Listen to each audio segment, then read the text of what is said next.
1절에서 12절입니다.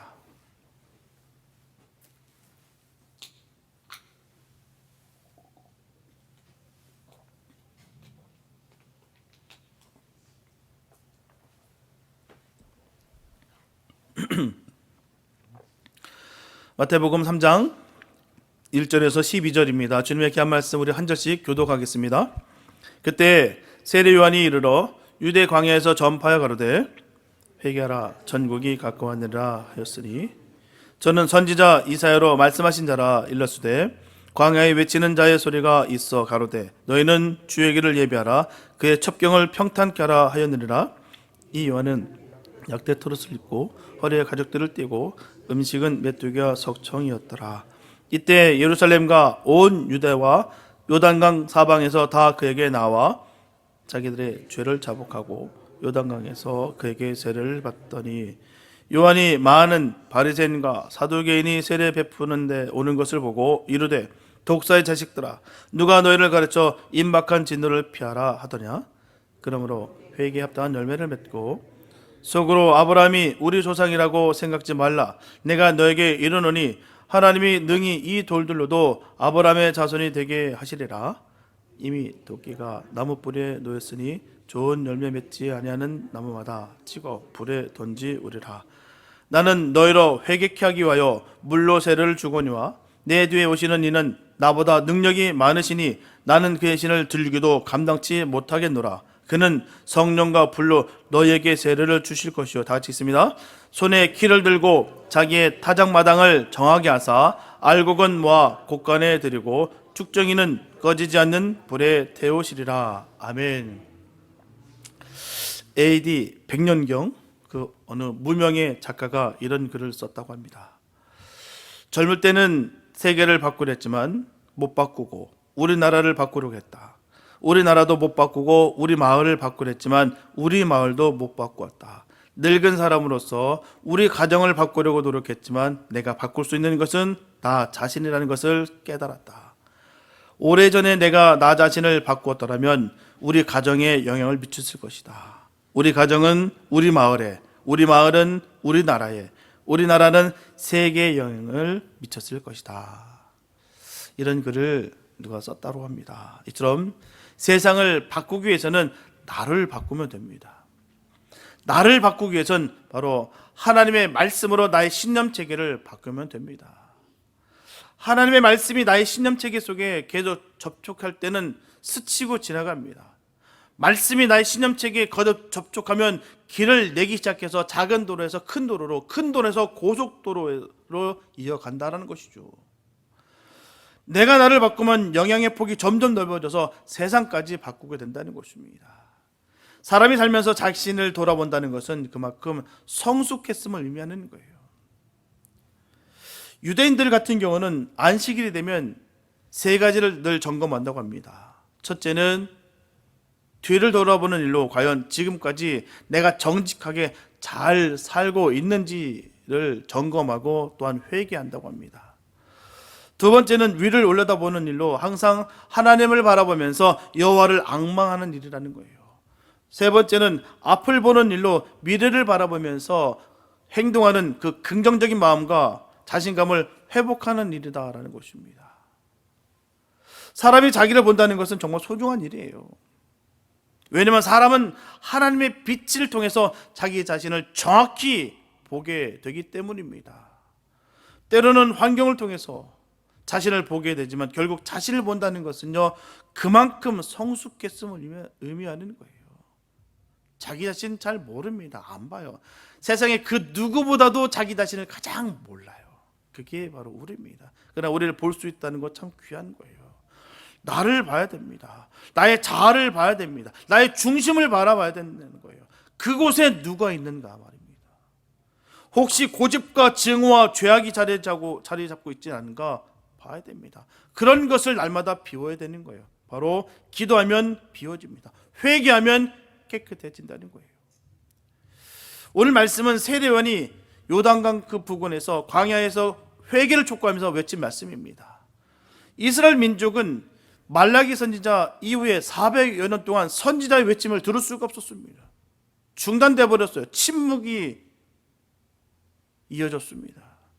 당시에는 하나님께서 그 선지자들을 통해서 하나님의 그 말씀을 직접 들려주실 때였는데요, 400년 동안 선지자가 끊어지는 거예요.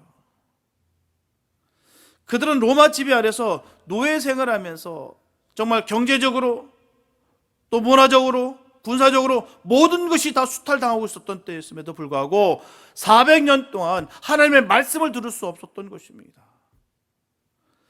이처럼 이스라엘 백성들은 암울한 세월을 지금 지내고 있었어요. 그런 시기에 때마침 혜성과 같이 나타난 사람이 바로 세례 요한이었습니다. 그는 광야에서 회개를 촉구하면서 당시 너무나도 부패한 정치와 또 종교를 책망하고 종교 지도자들이라든지 정치 지도자들을 신랄하게 비판하고 책망했어요. 그리고 회개하고 돌아오는 자들에게는 세례를 베풀고 있었던 것입니다. 400년간의 정박을 깨고 나타나서 회개하라, 천국이 가까웠느니라. 이렇게 외치는 이 소리는 일찍이 말라기 선지자가 예언한 엘리야의 소리입니다. 엘리야의 성품으로 메시아의 길을 예비하는 광야의 선지자가 바로 이 세례 요한이었어요. 마태복음 11장 11절에서 예수님께서 말씀하시기를 내가 진실로 너에게 말하노니 여자가 낳은 자 중에 세례 요한보다 큰 이가 일어남이 없도다라고 말씀하셨습니다. 그렇다면 세례 요한이 외치던 광야는 어떤 곳이었을까요? 이 광야는 해발 1000m의 높은 언덕에서부터 해저 300m의 요단 계곡까지 가파른 언덕으로서 사람은 도저히 살 수 없는 곳입니다. 아주 척박하기 그지없는 곳이에요. 곳곳에는 전갈과 독사들이 우글대고 있습니다. 그러나 세례 요한은 이와 같은 곳에서 바로 생명의 말씀을 외치는 광야의 소리가 되었다는 거예요. 이와 같은 광야에도 하나님의 능력과 긍휼과 자비와 사랑의 손길이 미치고 있었고요, 하나님의 소망이 있는 곳이 바로 광야였다는 것이죠. 성경학자들은 오늘 이 시대를 일컬어서 광야 같은 시대라고 말하고 있습니다. 우리가 사는 이 시대, 이 세상에는 곳곳에 죽음의 요소들이 도사리고 있어요. 전갈과 같은 것들과 독사와 같은 독소들이 사회 곳곳에 암세포처럼 곳곳에 퍼져 있습니다.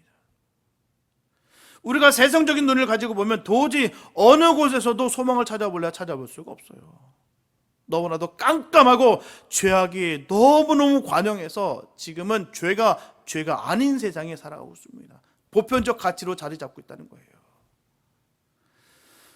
그러나 하나님은 죄 많은 곳에 은혜를 더하신다라고 말씀하신 것처럼 하나님의 은혜 구원의 손길을 이 땅에 보내주셔서 모든 죄의 사슬에서 우리를 구원해 주셨다는 것입니다. 그뿐 아니라 보혜사 성령을 보내주셔서 우리를 보호하시고 지키시고 인도하여 주셔서 주님 안에 늘 살게 하셨다는 것입니다. 이게 은혜입니다. 얼마나 감사한지요.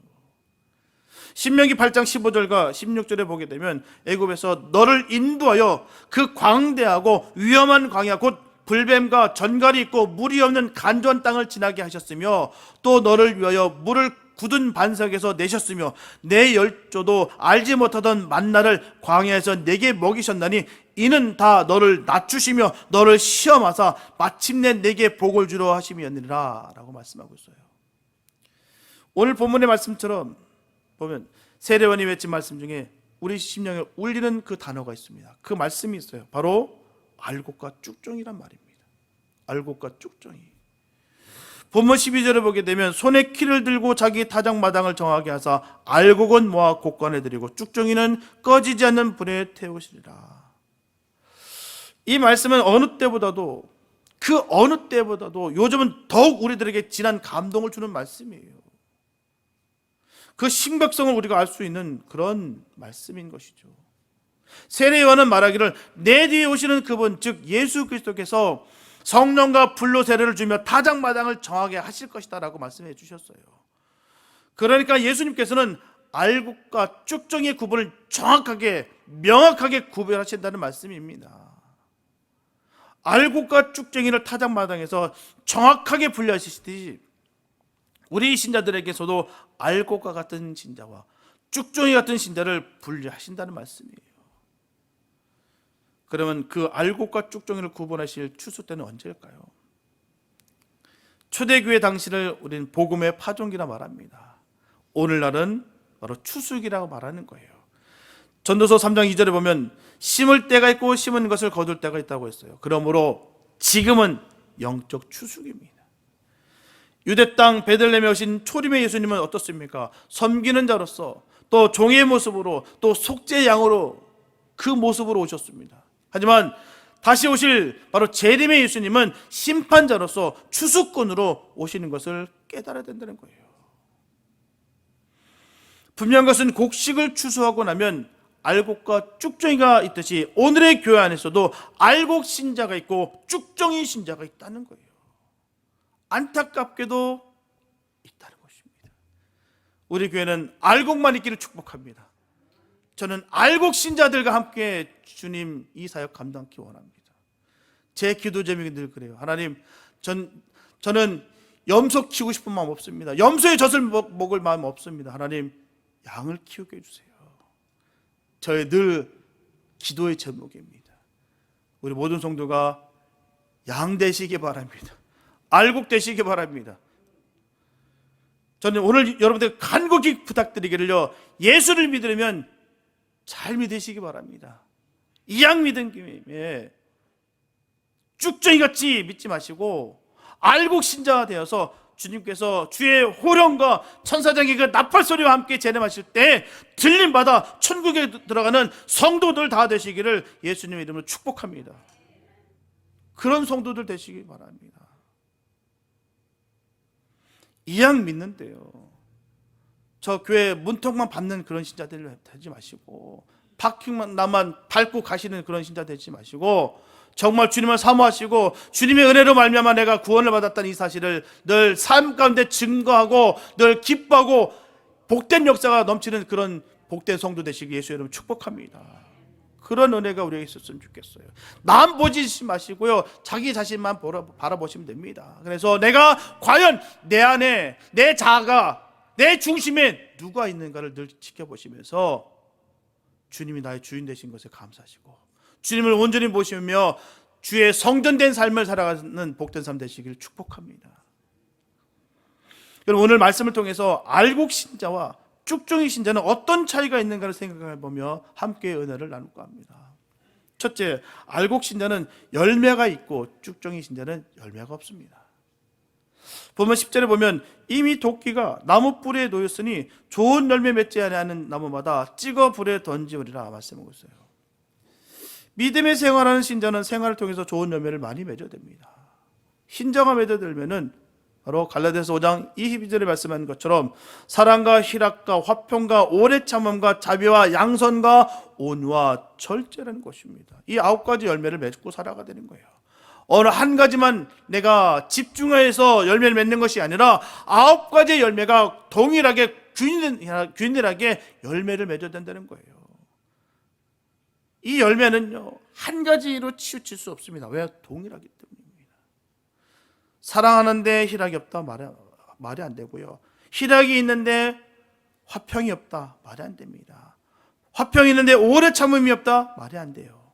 오래 참음이 있는데 자비가 없다 말이 안 되고요, 자비가 있는데 양선이 없다 말이 안 되고요, 양선이 있는데 온유가 없다는 게 말이 안 되고요, 온유한데 절제가 없다는 게 말이 안 된다는 것이죠. 우리는 이 열매를 9가지 열매를 균일하게 다 골고루 복되게 많이 맺어야 줄 믿습니다. 분명 열매는 없고 잎사귀만 무성하면 결국 어떻게 될까요? 주님으로부터 책망을 받게 된다는 거예요. 예수님께서 베다니 마을에서 예루살렘으로 들어가시다가 너무너무 시장하셔서 무화과 나무에게 가서 열매를 찾았습니다. 그러나 열매가 없자 예수님은 말씀하세요. 내가 이제부터 영원히 열매를 맺지 못하리라. 그러자 그 나무가 말라 죽었어요. 마태복음 7장 19절에 보면 아름다운 열매를 맺지 아니하는 나무마다 찍혀 불에 던지리라 하셨고요, 야고보서 2장 26절에도 보게 되면 영혼 없는 몸이 죽은 것 같이 행함이 없는 믿음은 죽은 것이라 말씀하고 있습니다. 저와 여러분들 모두가 알곡신 성도가 되어서 하나님께 인정받는 성도 되시길 예수 이름 축복합니다.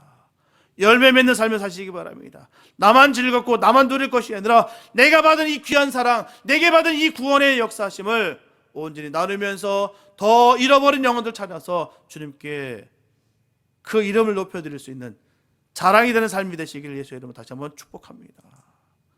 둘째, 알곡은 무게가 있고 쭉저기는 무게가 없다는 거예요.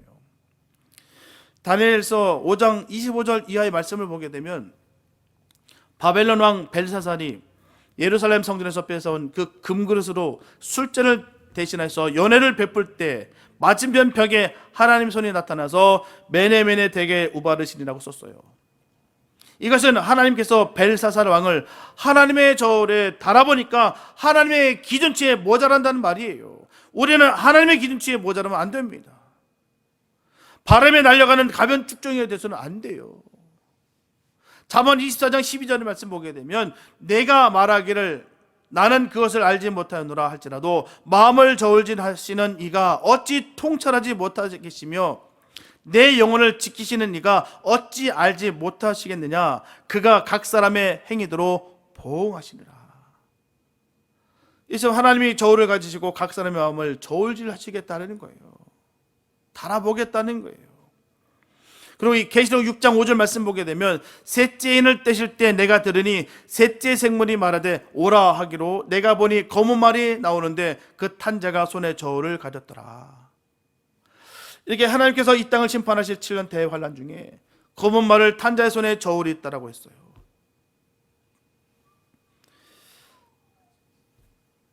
다 재보시겠다는 것입니다. 저울질 하시겠다는 거예요.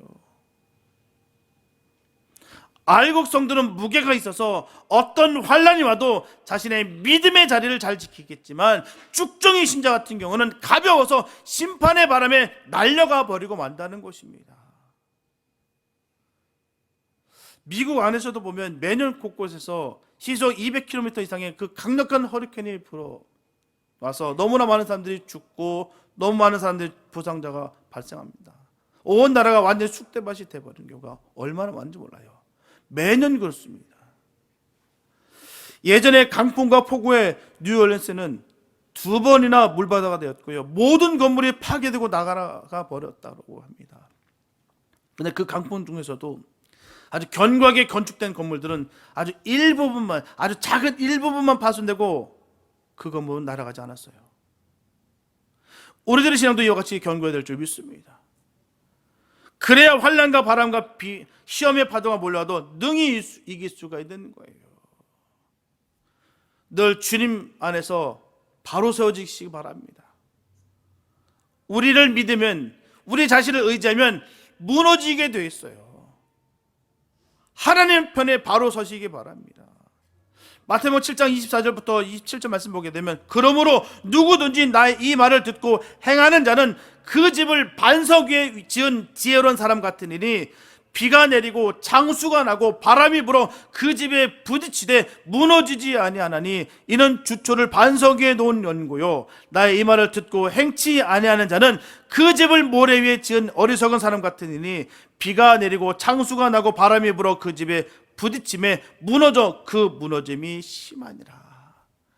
주님 말씀 안에 거하시기 바랍니다.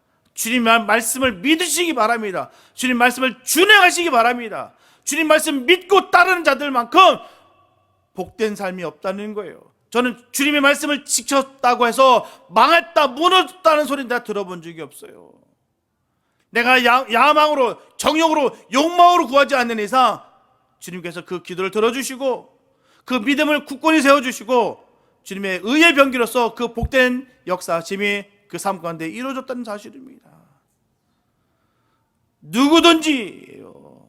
내가 잘났거나 못났거나가 문제가 아닙니다. 누구든지입니다. 누구든지 주님의 말을 듣는 그 행하는 자는 바로 반석 위에 집을 지은 것 같이 견고하게 주님께서 지켜주시겠다는 것입니다. 주님의 말씀을 믿고 따라가시기 바랍니다. 주님의 말씀을 신비에 새기시고 그 말씀을 준행하시기 바랍니다. 결단코 손해보지 않아요. 주님께서 채워주십니다. 늘 우리는 말씀 나누기를 우리는 죽은 하나님을 믿는 것이 아니라 살아계신 하나님을 믿는 거예요. 그 살아계신 하나님이 그 살아 역사하시는 그 말씀 가운데 그대로 행할 줄로 믿습니다. 셋째, 알곡은 겸손하지만 쭉정이는 교만합니다. 한국의 가을에 논이나 밭을 가보면 어떻습니까? 알곡이 잘 여문 이삭은 겸손하게 고개를 숙이고 있어요. 그런데 쭉정이는 교만하게 꼿꼿하게 서 있는 모습을 보게 됩니다. 들은 것이 없으니까요. 성경에는 많은 말씀으로 겸손한 자에게 은혜를 주신다라고 기록되어 있어요. 마태복음 11장 29절에 보게 되면 나는 마음이 온유하고 겸손하니 나의 멍에를 메고 내게 배우라 그러면 너의 마음이 쉼을 얻으리라. 잠언 29장 23절 말씀 보면 사람이 교만하면 낮아지게 되겠고 마음이 겸손하면 영예를 얻으리라. 에베소서 4장 2절에 보면 모든 겸손과 온유로 하고 오래 참음으로 사랑 가운데서 서로 용납하라고 되어 있습니다. 성 어거스틴은 말합니다. 그리스도인의 덕은 첫째도 겸손이요 둘째도 겸손이요 셋째도 겸손이라는 거예요. 성도란 자고로 겸손해야 된다는 것입니다. 자기 자신이 갖고 있는 성품이 문제가 아니에요. 개성이 아닙니다. 성도라면 주님으로 말미암아 겸손해야 된다는 것이죠.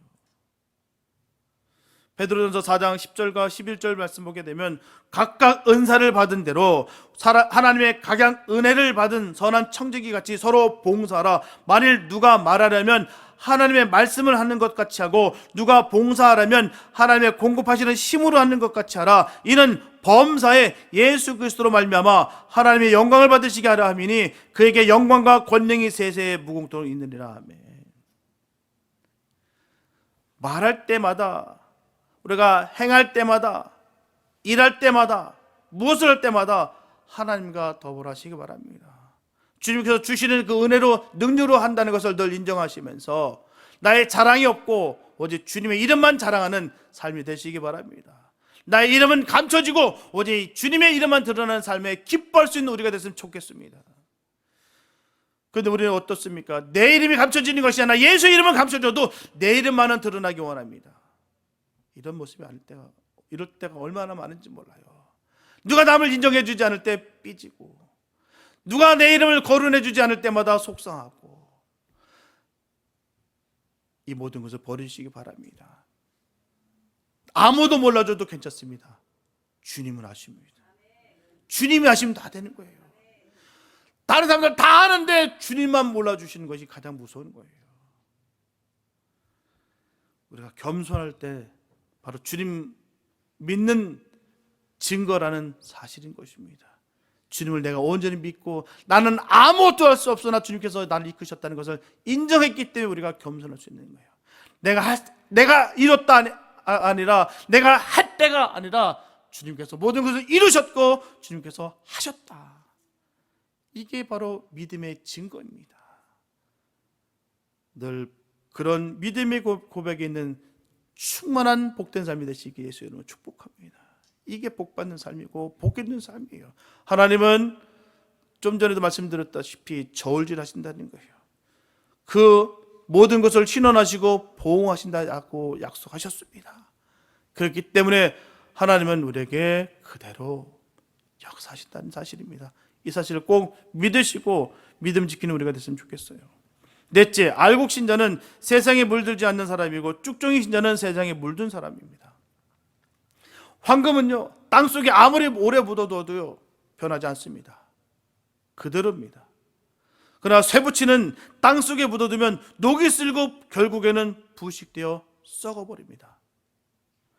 저 어른들은 황금과 같은 믿음을 가져서 죄악에 관용하며 부패한 이 세상에 살아도 세상에 물들지 말고 살아야 될 줄 믿습니다. 쭉정이를 성경 원어에는 아퀴론이라고 기록되어 있는데 그 뜻은 간음한다라는 뜻도 있습니다. 야고보서 4장 4절에 보게 되면 간음하는 여자들이요 세상과 벗된 것이 하나님의 원수임을 알지 못하느뇨 그런즉 누구든지 세상과 벗이 되고자 하는 자는 스스로 하나님과 원수되게 하는 것이니라. 요즘 세속화 운동을 벌이는 사람들이 있어요. 분명 사람은 사회성 동물이기 때문에 사회를 등지고 혼자서는 살 수가 없습니다. 세상과 함께 살아가야 돼요. 다만 사회 속에서 빛과 소금의 역할을 하면서 살아가야 되는데 사회 속에서 그들과 공존하면서 살아도 그들의 행위를 본받아서는 안 되는데 자꾸 그들 속에서 본받게 되고 따르게 되고 섞여서 그렇게 세상 사람들과 섞여서 버린다는 것이죠. 로마서 12장 2절에 보면 너희는 이 세대를 본받지 말고 오직 마음을 새롭게 함으로 변화를 받아 하나님의 선하시고 기뻐하시고 온전하신 뜻이 무엇인지 분별하도록 하라고 분명 말씀하고 있습니다. 어떤 것이 선한 것인지, 어떤 것이 악한 것인지, 뭐가 죄인지 죄가 아닌지 구별하고 분별하며 사는 거예요. 어울려 살 때 그 속에서 우리가 구별된 삶을 살아야 된다는 사실입니다. 이를테면요, 배는 물이 있어야 갈 수가 있어요. 물이 없으면 배로서의 기능은 발휘할 수가 없습니다. 배가 산꼭대기 써봤자 그게 어찌 배로서의 기능이 있을 수 있겠습니까? 물 위에 있어야겠죠. 바로 물과 공존하는 것입니다. 그래야 배가 배로서의 가치와 의미가 있는 것이죠. 그러나 물이 배 안에 들으면 배는 침몰할 수밖에 없는 거예요. 또 바다에 사는 물고기가 짠물에 살아도 그 살에 짠물이 배지 않는 것은 고기가 살아있기 때문입니다. 그러나 죽은 고기는 어떻습니까? 금방 부패하고요, 짠바다 물에 절여집니다. 산고기는 아무리 작은 물고기일지라도 거센 물결을 이용하여 살아갑니다. 하지만 아무리 큰 고기라도 죽은 고기는 작은 물결에도 그냥 둥둥 떠내려갈 수밖에 없다는 거예요. 그러므로 알곡신자는 세상에 속하여 살 때 세상에 물들지 않고 세상을 본받지 않고 도리어 세상을 이기며 불신자들에게까지도 인정받는 신자가 진정 알곡신자입니다. 그들을 미워하고 거부하는 뜻이 아니에요. 버리라는 뜻이 아닙니다. 우리는 더 세상을 더 사랑하고 끌어안아야 되는 것입니다. 그곳에서 그 잃어버린 영혼들을 찾아야 되는데, 내가 죽어버렸다고 한다면, 내 영혼이 죽었다고 하면 어찌 생명의 말씀을 전할 수가 있겠습니까? 나도 그들과 함께 썩는 것이고 부패되는 것이겠죠. 하나님의 영을 받은 우리가 어찌 그들과 함께 썩어서 사라질 수가 있겠느냐는 것이죠. 우리는 생명의 말씀을 전하는 자의 삶을 살아야 될 줄 믿습니다. 그곳에서 나도 부패되고 나도 썩어지고 그들을 본받는 삶이 되는 것이 아니라, 우리가 주님 안에서 바로 세워져서 그들이 우리의 모습을 봐 주님을 믿고 싶은 그 간절한 마음이 생길 수 있는 삶을 살아가야 될 줄 믿습니다. 세상 사람들도 더 강팍하고 더 죄악이 가득하고 그 미움이 또 시기와 질투가 가득하고 엄란이 가득한데 어찌 세상 사람들이 우리를 바라보면서 예수를 볼 수가 있겠습니까?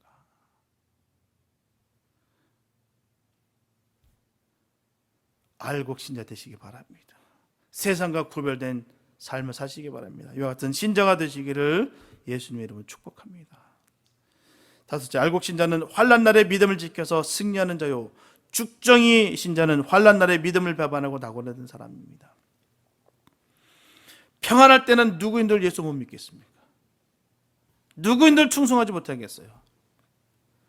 어려움이 닥칠 때, 환난의 바람이 태풍처럼 몰아올 때, 시험이 성령 파도같이 몰려올 때 신앙의 정조를 지키는 것은 참으로 어려운 일이에요. 우리나라에 일제 36년간의 환난의 바람이 불고 퀴즈를 할 때 알곡 신자들은 그 환난을 다 감수했고 때로는 순교를 당하기도 했지만, 죽정이 신자는 모두 믿음을 배반하고 변질됐습니다.